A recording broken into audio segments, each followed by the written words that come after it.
à Monsieur David Lorion pour le groupe Les Républicains.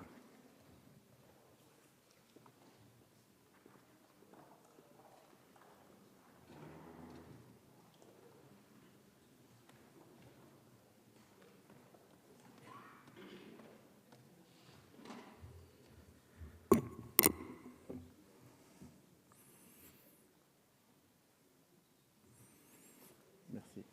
Président, bonjour. Monsieur le Président, Madame la Ministre, Messieurs les rapporteurs spéciaux, Madame la Ministre, comme nous tous, vous vous souvenez sans doute de ce beau discours du Président de la République lors des Assises de l'Outre-mer où il nous parlait de l'archipel France, affirmant ainsi, à travers cette formule, la solidarité nationale. Votre budget est-il la traduction de cette envolée lyrique, de cet élan de générosité? Les chiffres peuvent vous donner raison, mais nous savons ici tous que c'est faux. L'augmentation de 466 millions d'euros provient de la modification structurelle du CICE en exonération de charges et de l'aide fiscale transformée en soutien budgétaire. En réalité, cet élan budgétaire, cet élan de générosité n'est que le transfert de l'argent des Domiens vers leur propre territoire. Vous le justifiez bien, vous le justifiez par un slogan. 1 euro investi est plus dynamique qu'1 euro de défiscalisation. Et vous avez raison sur le principe. Mais là où nous avons des craintes, et les députés les plus expérimentés d'entre nous le savent bien, les fonds exceptionnels d'investissement se perdent dans des masses budgétaires d'une année sur l'autre. Et je prends acte devant vous que nous allons devoir ici même, pendant notre mandature, défendre la diminution de ce fonds pendant notre propre mandat. Si rien n'est fait, évidemment, avant. Vous voyez, ce n'est pas votre raisonnement qui nous fait peur. Et même, votre raisonnement peut séduire une partie d'entre nous. Mais la volatilité des mots et le manque d'encadrement de vos promesses. Alors, les populations d'outre-mer vont-elles bénéficier d'une plus forte création d'emplois en 2019 ? La réponse est très, très incertaine. Vous le savez, nous souffrons d'un chômage chronique, structurel, important, insupportable. Dans beaucoup de quartiers, plus de 6 jeunes sur 10 sont au chômage. Cette situation doit s'améliorer rapidement, car les collectivités qui jouaient jusqu'à maintenant le rôle d'État-providence ne peuvent plus le faire. Votre gouvernement les étrangle en contractant la DGF et en supprimant les contrats aidés. Mais votre budget reconnaît ce problème. En consacrant 81% de sa masse budgétaire au soutien des entreprises, il reconnaît évidemment qu'il y a un problème de chômage.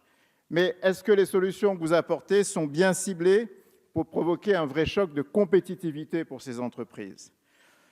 À l'évidence, il manque encore quelques ajustements qui rendent ces mesures complètement efficaces.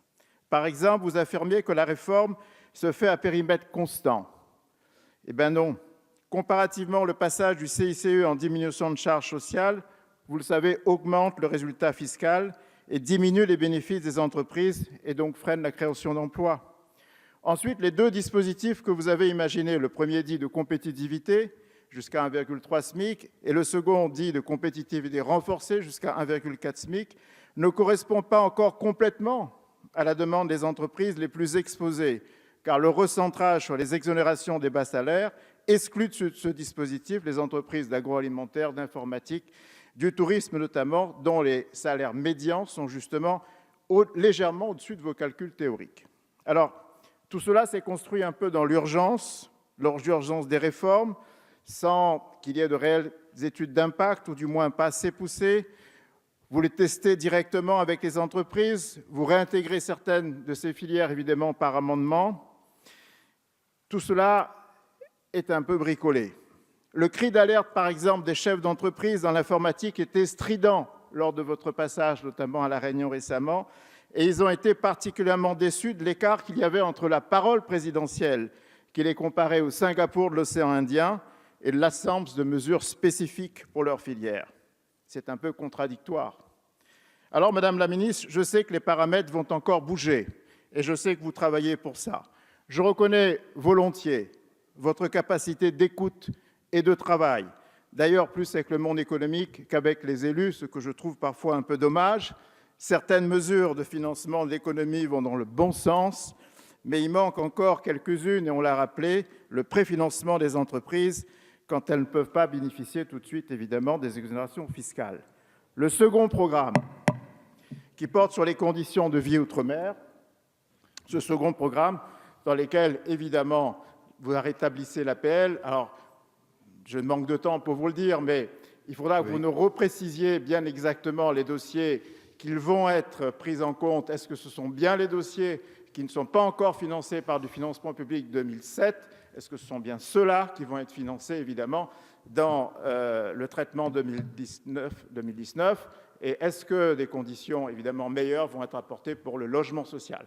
Madame la Ministre, votre budget mérite encore d'être travaillé. Je sais que vous allez le faire avec le monde économique. Nous souhaitons évidemment pouvoir vous appuyer encore plus, mais dans l'état actuel, nous pouvons être satisfaits de votre budget. Merci, chers collègues.